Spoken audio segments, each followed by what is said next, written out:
I heard my husband promise our home to another woman. Not tomorrow. Not someday. Soon. He said it while I was upstairs folding his laundry. He laughed. He called her baby. And then he said the words that shattered my world. The house will be ours soon. She doesn't need to know. But here's what he didn't know. I was listening. And I wasn't going to cry. I wasn't going to scream. I was going to do something much worse. I was going to let him think he'd won. Right until the moment I took everything back. This is the story of how my husband tried to steal my home, my name, and my future. And how I made sure he lost everything instead. Stay with me, because what happened next will leave you speechless.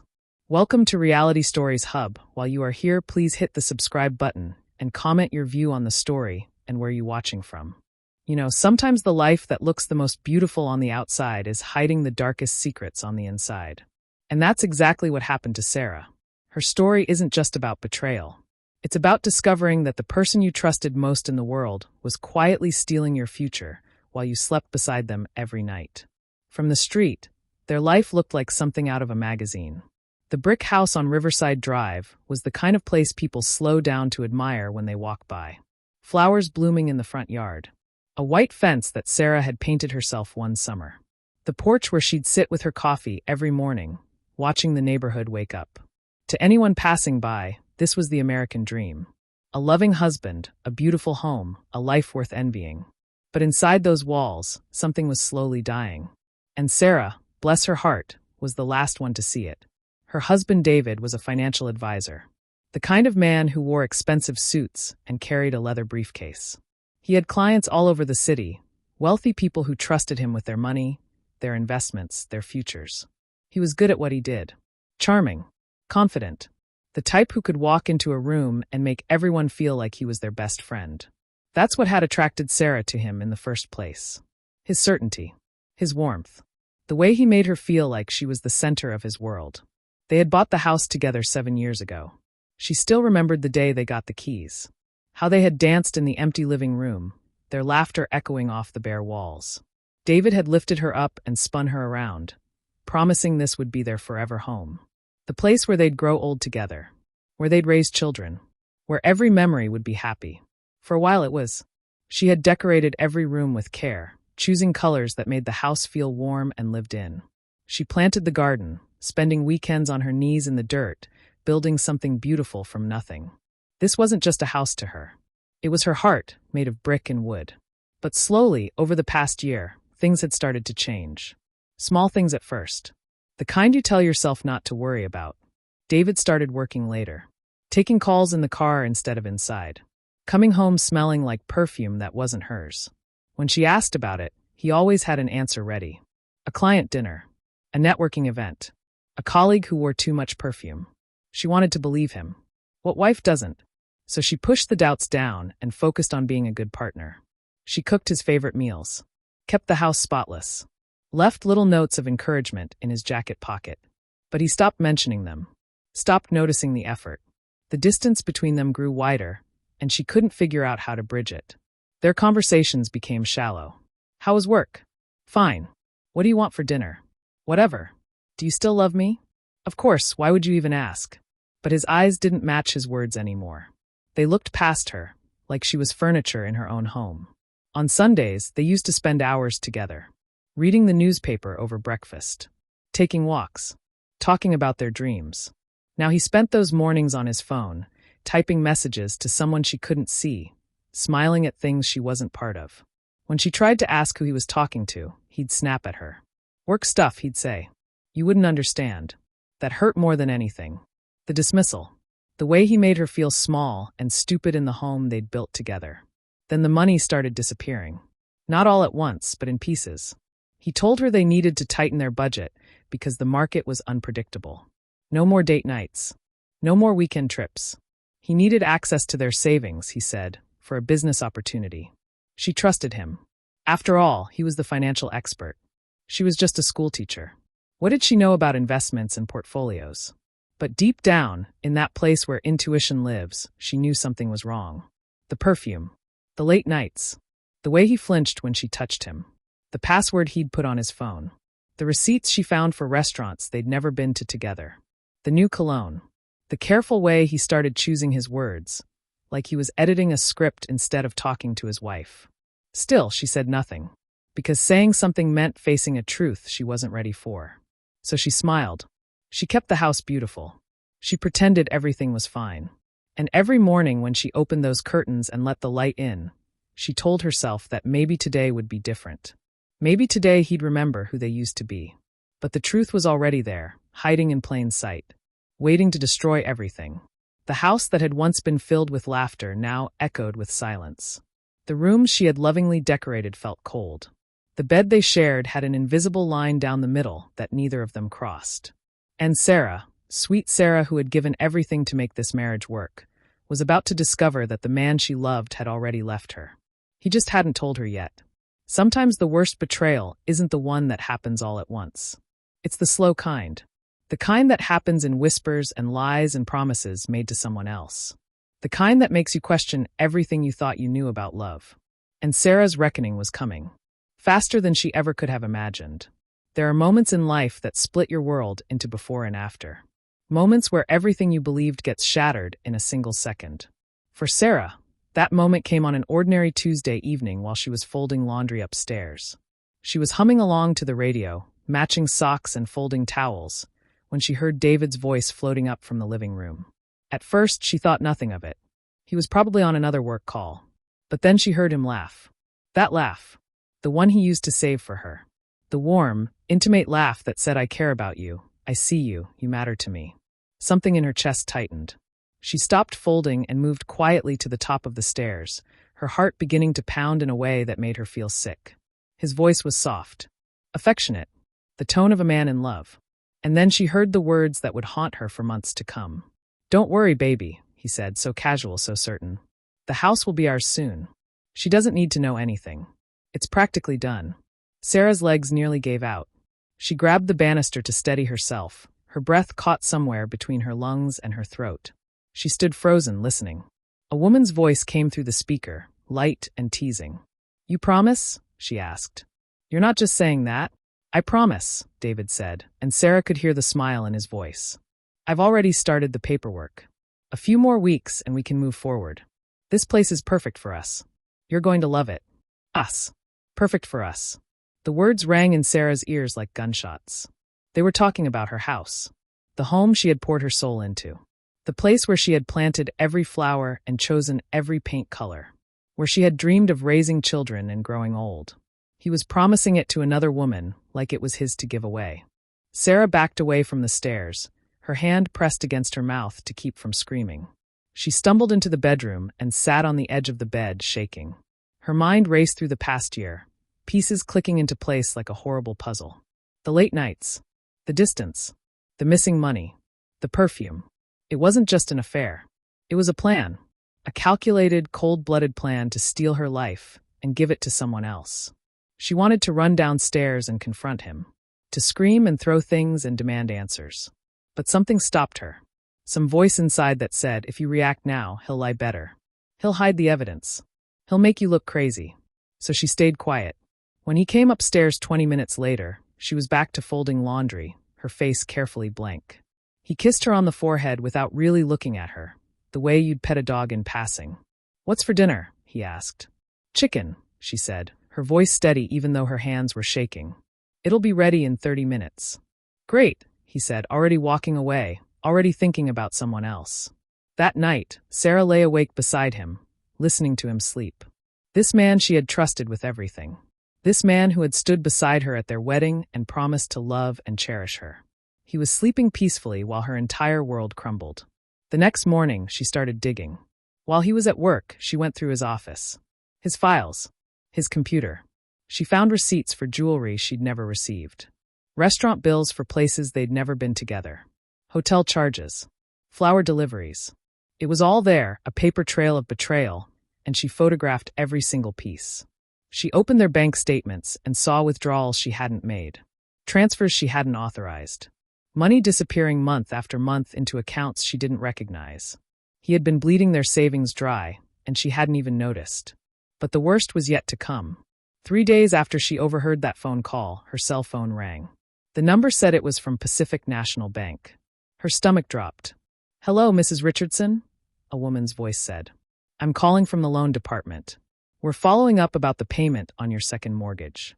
It's overdue, and we wanted to reach out before we send a formal notice. Sarah felt the room spin. I'm sorry, she said slowly, carefully. There must be some mistake. We only have one mortgage. There was a pause. No, ma'am. According to our records, a second mortgage was approved 4 months ago. Both you and your husband signed the documents. The loan was for $300,000. $300,000. Sarah gripped the kitchen counter to keep from falling. Could you please email me a copy of those documents? She whispered. Of course, the woman said. I'll send them right away. When the email arrived, Sarah's hands shook so hard she could barely open the attachment. There it was. A loan application. Property details for her house. David's signature, bold and familiar. And below it, her name, signed in handwriting that looked almost like hers but wasn't. The T was wrong. The loop on the R was too wide. He had forged her signature. She stared at that fake signature until her vision blurred. This wasn't just betrayal. This was identity theft. Fraud. He had stolen her name and used it to take out a loan she knew nothing about. And that money, she realized with horror, was probably funding his new life with his mistress. The jewelry. The hotels. Maybe even a down payment on a place for them to live after he took everything from Sarah. She printed every page, saved every file, and in that moment, something inside her changed. The sadness crystallized into something harder, sharper. She wasn't going to cry anymore. She was going to fight, because this house, this life, this name, they were hers. And she was going to make sure he paid for trying to steal them. Saturday morning arrived with bright sunshine, the kind that makes everything look deceptively cheerful. Sarah was sitting at the kitchen table, going through the folder of evidence she'd been building, bank statements, forged documents, screenshots of suspicious transactions, when the doorbell rang. She wasn't expecting anyone. For a moment, she considered ignoring it. But something, call it intuition, call it fate, made her walk to the door and open it. Standing on her porch was a woman she'd never seen before. Young, maybe late 20s. Dressed in designer jeans and a silk blouse. Wearing expensive sunglasses and a confidence that radiated entitlement. And that perfume. That damn perfume Sarah had been smelling on David's shirts for months. The woman smiled, and it wasn't friendly. It was the smile of someone who thought they'd already won. Hi, she said brightly, pushing her sunglasses up onto her head. You must be Sarah. I'm Victoria. Sarah's heart pounded, but she kept her face calm. Can I help you? Victoria laughed, a sound like breaking glass. I think it's more like I'm helping you, actually. See, David's been telling me I should wait to come by, but I got so excited, I just had to see the place for myself. She looked past Sarah into the house, her eyes scanning the entryway like she was already measuring for new furniture. He promised me this house, you know. Said you'd be moving out soon, and it would be ours. The words hung in the air between them. Sarah felt like she'd been slapped, but she refused to give this woman the satisfaction of seeing her flinch. Instead, she did something Victoria clearly didn't expect. She smiled. Well, Sarah said sweetly, stepping back and opening the door wider. Since you're so interested, would you like a tour? Victoria blinked, surprised. Really? Of course, Sarah said, her voice dripping with false hospitality. Come right in. As Victoria stepped inside, Sarah's mind was racing. Every fiber of her being wanted to scream at this woman, to throw her out, to break down. But she'd learned something these past few weeks. Silence and strategy were more powerful than anger.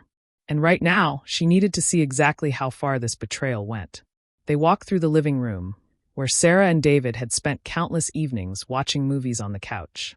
Victoria ran her hand along the back of the furniture. This will all have to go, she said casually. I prefer a more modern aesthetic. David agrees with me. Sarah nodded, her jaw clenched so tight it hurt. Of course. Everyone has their own taste.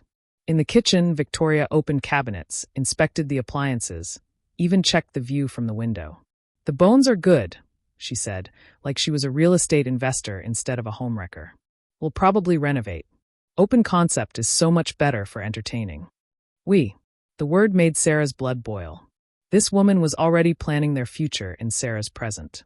They moved upstairs to the bedrooms. Victoria peeked into the master bedroom, the room where Sarah had cried herself to sleep so many nights lately, and smiled. Perfect, she said. David told me about the walk-in closet. I'll need that space. By the time they reached the back door and looked out at the garden, Victoria was practically glowing with satisfaction. "You know," she said, turning to Sarah, "I have to admit, I'm surprised by how calm you are about all this. Most women would be hysterical." Sarah looked at her, really looked at her, and felt a strange sense of pity beneath the anger. This woman had no idea what she'd gotten herself into. She thought David was going to leave his wife and ride off into the sunset with her. She didn't realize she was just another pawn in his game. "I'm not most women," Sarah said quietly. "And you should know something, Victoria. This house isn't David's to give away. Both our names are on the deed. And I haven't agreed to sell or transfer anything." For the first time, uncertainty flickered across Victoria's face. "That's not what he told me. He said it was practically done. That you'd already agreed to everything." "Then I guess David's been lying to both of us," Sarah said, her voice steady as stone. Victoria's confident smile faltered. She shifted uncomfortably. "Look, I don't want any drama. David and I are in love. He wants to be with me. You're just making this harder by holding on." Sarah felt something crack inside her, but it wasn't weakness. It was clarity. "Let me tell you something," she said, her voice soft but sharp. "You think you're special because he chose you. You think you won something. But the truth is, you're just borrowing time with a man who's already proven he's a liar and a cheat. If he'll do this to me, what makes you think he won't do it to you?" Victoria's face flushed red. "You're just bitter because he doesn't love you anymore." "Maybe," Sarah said. "But at least I know who I'm dealing with now." "Do you?" The question hung in the air. Victoria opened her mouth to respond, then seemed to think better of it. She turned and walked toward the door, her heels clicking sharply against the hardwood floor. At the threshold, she paused and looked back. "He's going to leave you," she said, trying to regain her earlier confidence. "And there's nothing you can do about it." Sarah met her eyes. "We'll see." After Victoria left, Sarah closed the door and leaned against it, her heart racing. She pulled out her phone and called her friend Rachel, a lawyer who had been helping her quietly build her case. "Rachel," she said when her friend answered, "I just had a very interesting visitor. And I think I know exactly how to end this." That night, when David came home, Sarah greeted him with a smile. "How was your day?" she asked. "Fine," he said, distracted, barely looking at her. "Good," she said. "Because I'd like to plan a special dinner for Friday night. Just the two of us. I think we need to talk about our future." He looked surprised but pleased. "That sounds great, actually." "Perfect," Sarah said, already planning. "I'll make all the arrangements." Friday evening arrived wrapped in golden hour light, the kind that makes everything look softer than it really is. Sarah had spent the day preparing, but not in the way David thought. Yes, she'd cooked his favorite meal, roasted chicken with all the fixings. Yes, she'd set the table beautifully with candles and their good china. But hidden beneath the centerpiece was a small recording device, and parked 2 blocks away was her lawyer friend Rachel, listening to a live audio feed. This wasn't a reconciliation dinner. It was an ambush, and David had walked right into it. He arrived home at 6:30, dressed in one of his expensive suits, smelling like cologne and confidence. He kissed Sarah's cheek like nothing was wrong, like he hadn't been planning to steal her home and give it to another woman. "This looks amazing," he said, sitting down at the table. "What's the occasion?" "I just wanted us to reconnect," Sarah said, pouring him wine. "We've been so distant lately. I miss talking to you." His face softened. Maybe he felt guilty. Maybe he was just relieved she wasn't suspicious. Either way, he relaxed into his chair and started eating. Sarah watched him, this man she'd loved for so many years, and felt nothing but a cold, clear determination. They made small talk for a while. Work, weather, nothing important. Then Sarah leaned forward, her voice gentle and curious. "You know what I've been thinking about?" she said. "How smart you are with money. With investments. You've always been so good at seeing opportunities." He smiled, pleased with himself. "Well, it's my job. I'm supposed to see things other people miss." "Tell me," she said, refilling his wine glass. "What's the smartest financial move you've made recently?" He hesitated for just a second, but the wine and his own ego won out. "Honestly," he said, leaning back, "I've been setting up some things that are going to change our situation completely. New opportunities. Better cash flow." "Really?" Sarah said, her voice full of false admiration. "Tell me more." And he did. Oh, he did. The words poured out of him like water from a broken pipe. He told her about leveraging their assets, about creative paperwork that didn't require unnecessary signatures, about how soon he'd have control over everything. He never said Sarah's name. He never said Victoria's name. But the meaning was crystal clear. He was talking about stealing her house, her money, her life. Sarah's hands were shaking under the table, but her face remained calm. "That's so impressive," she said. "You've really thought of everything." "I have," he said, taking another sip of wine. "Sometimes you have to make hard choices to get what you want. Not everyone understands that." "No," Sarah said quietly. "I suppose they don't." That's when the doorbell rang. David frowned. "Are you expecting someone?" "Actually, yes," Sarah said, standing up. "I invited one more guest. I hope you don't mind." She walked to the door and opened it. Standing there, looking uncertain and confused, was Victoria. The color drained from David's face. He stood up so fast his chair tipped backward. "What is this?" he stammered. "Sarah, what are you doing?" Victoria looked between them, realization dawning. "You said we were meeting tonight to talk," she said to David. "You said she'd be gone." "Oh, I'm here," Sarah said, her voice calm as death. "And I wanted you here too, Victoria, because I think we both deserve to hear the truth." David was sweating now, his hands raised like he could somehow push away what was happening. "This is crazy." "Sarah, let me explain." "No," Sarah said. "I'm done listening to your explanations. For once, I'm going to do the talking." She walked back to the table and picked up her phone.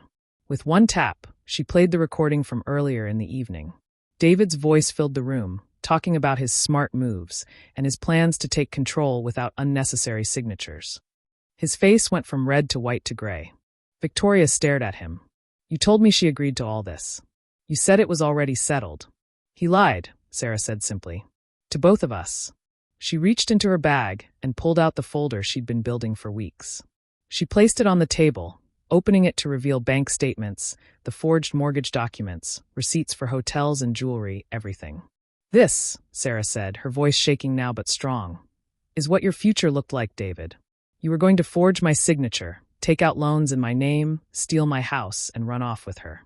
You thought I was too stupid or too trusting to notice." "Sarah, please," he said, reaching for her. "Let me explain." She stepped back. "Don't touch me. Don't you dare touch me." Victoria was crying now, her mascara running. "You used me," she said to David. "You made me believe you loved me." "I do love you," he said desperately, turning to her. "This is just complicated." "No," Sarah said. "It's not complicated. It's fraud. Identity theft. And I have every piece of evidence documented, recorded, and ready to present in court." For the first time in months, David had nothing to say.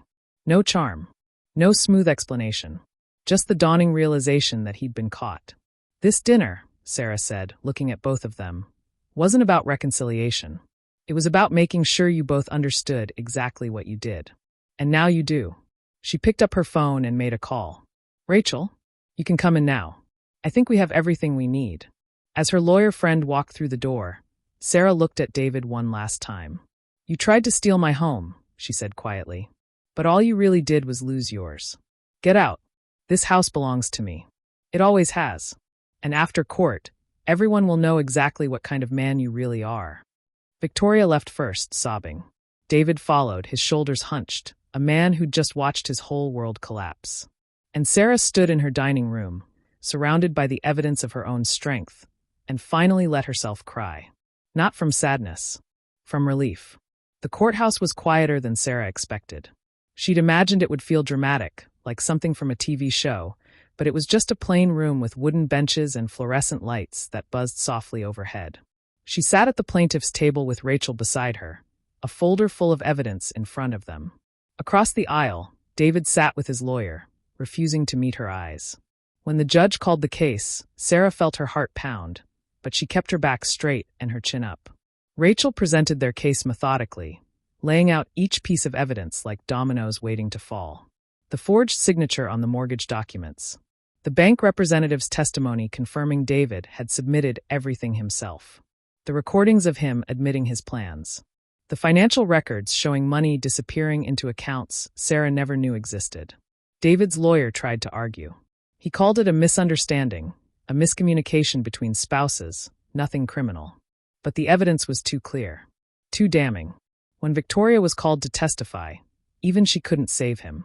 She admitted, quietly and shamefully, that David had promised her the house, that he'd told her it was already his to give. The judge, a woman in her 60s with kind eyes and a firm voice, listened to everything. Then she looked directly at David. "Mr. Richardson," she said, "you didn't just betray your wife's trust. You committed fraud. You forged legal documents. You attempted to steal property that wasn't solely yours. And you did it all while making your wife believe she was losing her mind." The courtroom was silent. Sarah could hear her own heartbeat. "I'm granting Mrs. Richardson full ownership of the property on Riverside Drive," the judge continued.